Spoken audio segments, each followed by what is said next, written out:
Hello and welcome to Face Off here on France 24. A clear victory for the Conservative Party, a major step forward for the far-right National Front, and a lesser defeat than expected for the ruling Socialists.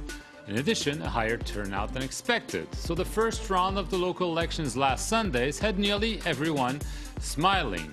Let's take a look back at what happened on Sunday with our two guests, Philippe Turle from Radio France Internationale and Jean-Marc Gonin with the Figaro magazine. So there's been a lot of speculation about what would happen, especially to see if the National Front would be the #1 party in France after round one last Sunday, but it didn't happen. A win for Nicolas Sarkozy. On Sunday, the Conservative UMP came in ahead in the first round of departmental elections. Good news for Sarkozy, as this was his first election since taking over the reins as party leader. The former French president said what drove voters to support the UMP was dissatisfaction with the ruling Socialist Party. If our compatriots have turned away in large numbers from the left, it is because they feel that for 3 years they have been lied to. As the results came in, the 60-year-old ruled out any alliances between his party and the far right.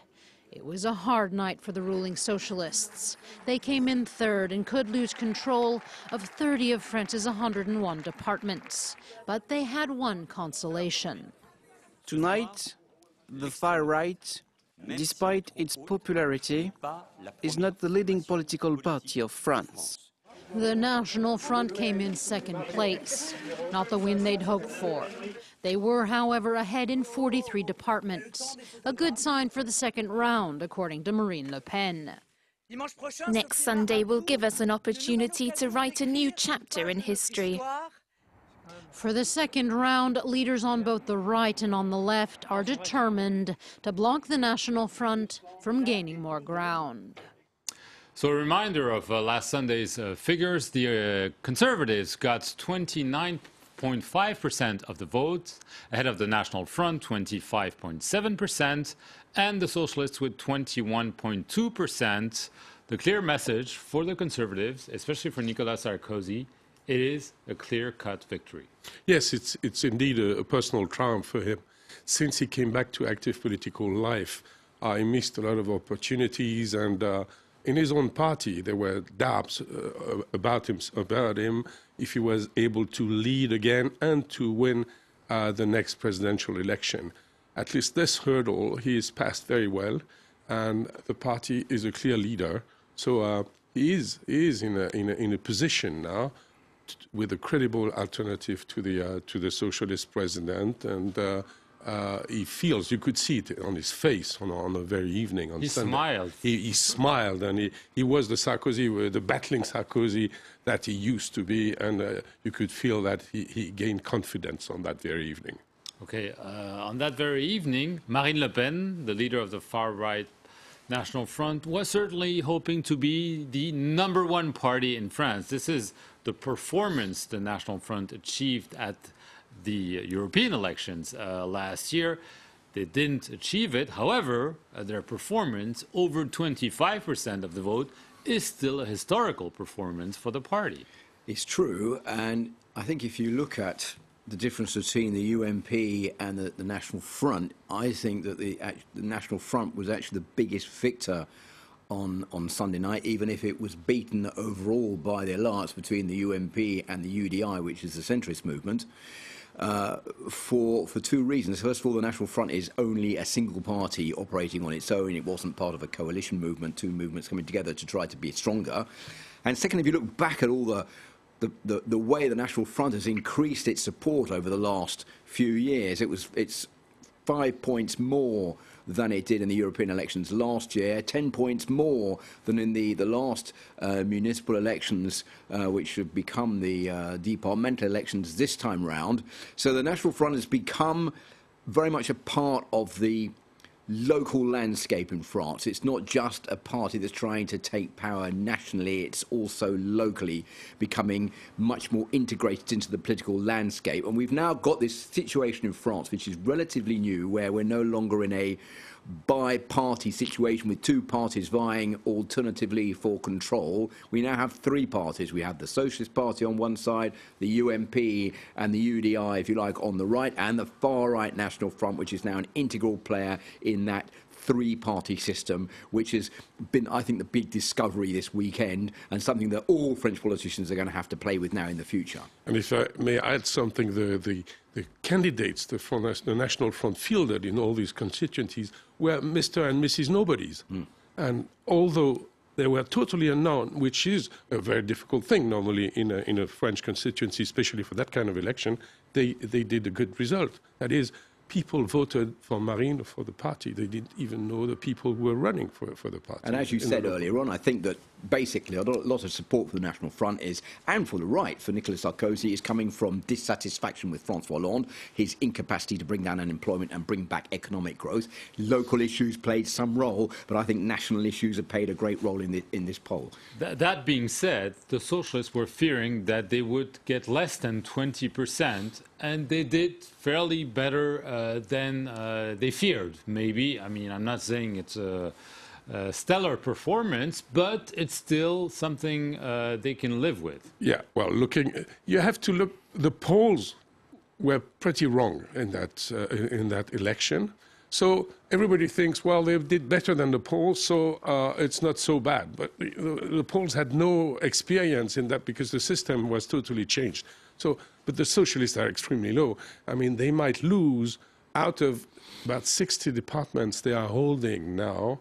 They might lose 20, 30, even 40. Some institutes predict 40 losses. This is, for the structure itself of the political party, of the Socialist Party, this is a disaster, because that's one of their main local bases. So it's a very worrying sign for the president and his party. And also one other thing which I think needs to be said is that the Socialist Party has probably also suffered from this large abstention rate. It wasn't quite as high as, once again, the opinion polls said it was going to be. They predicted well into 55, 57%. Like last time, it was just under 50%. But it means half of French people didn't even cast their ballots. So now, obviously, in these next few days before the second round, all the parties are going to be encouraging those who didn't vote to come out and vote in the second round to try and boost their own support base to win the election next weekend. So that's the big unknown factor, how many people are going to vote and how many people are going to vote if their candidate was already knocked out in the first round. Will they come out and vote for another candidate in the second round? That also we don't know for the moment. And that's one of the big issues. We're going to hear a debate that's been agitating French politicians for a while. What do you do if your candidate is eliminated and you're facing a National Front candidate in the second round? Let's take a listen to the leader of the Conservative Party, Nicolas Sarkozy, and the response from the Socialist Prime Minister, Manuel Valls. In those districts where our candidates are not in the second round, the UMP will call to vote neither for the National Front, with which we have nothing in common, nor for the candidates from the left, whose policies we fight. I regret the stance taken by Mr. Sarkozy and the UMP. This is a moral failing and a political failing. When the choice is between a Republican candidate and the National Front, there's no hesitation. The left does not hesitate. The neither nor proposed by Nicolas Sarkozy is a failing that does not solve any of the problems that the UMP is currently facing.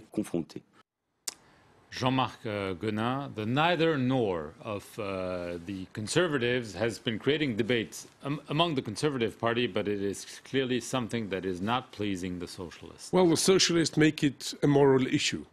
And I think they are wrong because it's passé now. It's been a moral issue for those 30 past years. Moral meaning you could never vote for the National Front. And it's not the point today. I don't think their supporters will do that in masses. And we have to notice that Sarkozy gave an order inside the circles of his own party that it's an all-out war against the National Front. So publicly he says neither nor. But in the circles, he said, we have to beat them. So I think the National Front can't count on so many voters from the UMP party in the second round. But Philip Turl, when the Socialist Prime Minister says, okay, if we are in a situation when if there is a Conservative versus a National Front candidate, we will vote for the Conservative because this is what our morals tell us, whereas the right is not willing to follow the same path. Doesn't he have a point? Well, I think he does have a point, and I think that it helped somewhat in mobilising voters on the left to come out in support of the Socialist Party for the first round. I think that they heard what Manuel Valls has been saying, which is basically, I'm on an all-out war against the National Front. I don't want an extremist party running this country. Their economic policy is a disaster. Their social policy is also a disaster. They want to pull out of the euro. It'll be another disaster for France. So that was the message that he's been hammering home. And I think those people who were reluctant to go and vote have said maybe we should go and vote anyway because we don't want the National Front to take power. But will they vote for a Conservative candidate in the second round? In the second round, it's very hard to know whether they're going to vote for a Conservative Party or if they might not come out and vote at all. I think that many of them will probably heed the vote to vote for the Conservative Party because they don't want to vote for the National Front. But on the other side, if it's the right, I'm not sure that it's going to make much of a difference because I think half the people will vote for the National Front because they don't want to vote for the Socialists, and those who would normally vote centre-right will probably vote more towards the left. The underlying fact is, whatever people decide to vote, I don't think it's going to affect the overall support base for Marine Le Pen and the National Front. I think that support base already exists. Whatever that vote turns out to be next Sunday will probably not change very much. It's going to be complicated for the National Front in all the cantons where they have candidates to actually win two departments, because if you've got left and right together, obviously that makes a greater support base than just the National Front on its own. But they're hoping to at least pull off two regions of France, in the Aisne and in the Vaucluse in the south. That still seems uncertain, but that is where they are at their strongest. Okay, we'll have to see what happens this coming Sundays for those very interesting local elections with national repercussions, of course. Thank you for watching this edition of Face Off here on France 24. We'll see you next week.